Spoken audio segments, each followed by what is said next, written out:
The 32 as we get back into action. This goofy foot is stylish. He's a cool cat to talk to. He's going down on his last turn. His name's Yago Dora. Freed up in terms of going for airs, or he's got a pretty deep bag of tricks, and I wouldn't be surprised to see him go for an air with this trade win right now. It looks like he's just filming a movie part every time he puts a jersey on. There's a big blow and an incomplete attempt immediately to follow from Maxime Huscenot. Wave selection becomes a huge part of days like this, and I had a hard time finding the ones I wanted to find, but I guess my goals for this year is to, just catch good waves and surf good and not have to freak my parents out too much. Definitely his biggest weapon is his mind. He's just so confident and makes great decisions under pressure. He really revels under pressure, as we see a long little pinner barrel there from Imai. It's a small wave that's going to keep the score low, but he did well to squeeze through that little barrel, Joe. And Imai, again, X factor in his heat for me. He's just so talented. Sometimes Imai, I would say, the culprit for him. We'll wait for another wave because it's Maxime Huscenot's turn to come out of the barrel. Maxime fell on a big first turn to start, and that one felt a lot better. We haven't seen many bigger barrel, the bigger ones at backdoor. It's well overhead there, a tricky barrel for Maxime. That wave had a big foam ball. As we see a turnaround here. Now just stepping into this one and going straight down. Imai looked like almost an awkward fall there. Yago now digging in on the left here at Pipeline. First pump, nice and steady. Maxed out the tube time well. Here comes a wrapping cutty. And he'll just spring off this inside section. Well-read wave for Yago. Looking to better a 2.67.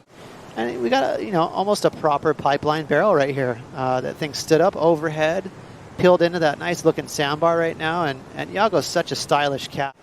He was able to come up in the back end of the season, kind of in almost a wild card fashion, and took down everybody on tour. As we look at a great back-end approach from Yago, blasting it again in the pocket. He's got the lip showing up again and crushes it. How is that sequence of vertical backside hacks? And that just showed for a tall guy, he's got a lot of speed under his feet. Right here is where he's going to get into a rhythm.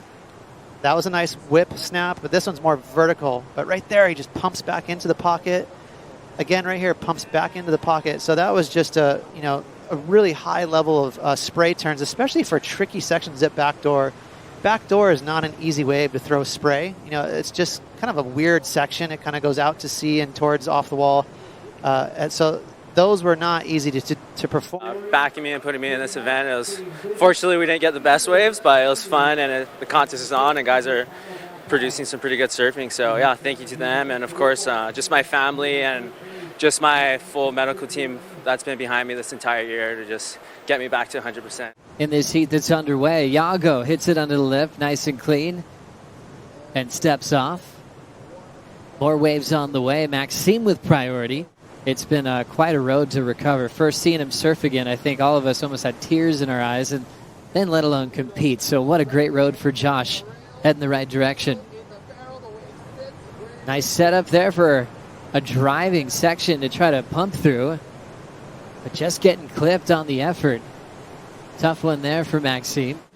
Pretty proper little kegging barrel there. Hopefully a sign of things to come. Here we go, now right into an opportunity on his forehand. Maxime somehow hangs on to his line.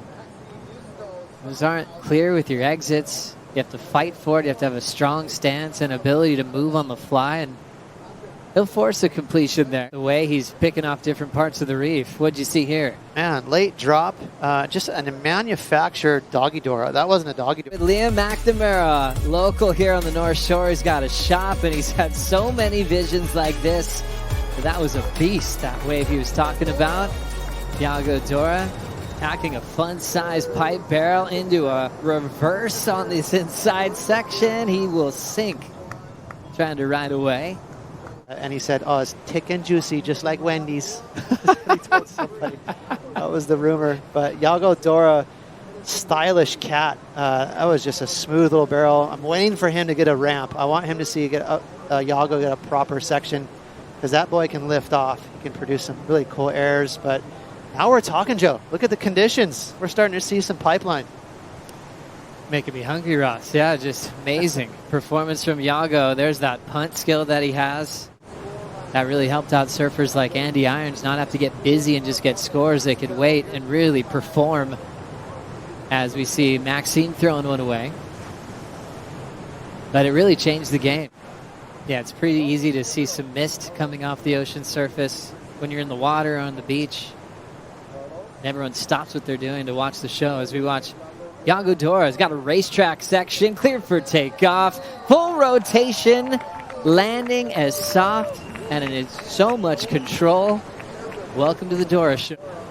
And clean ramp right here. We haven't seen a lot of waves hold shape to the sandbar. A lot of them are getting really small and disappearing. And judges throw down a 6.6 for the full road.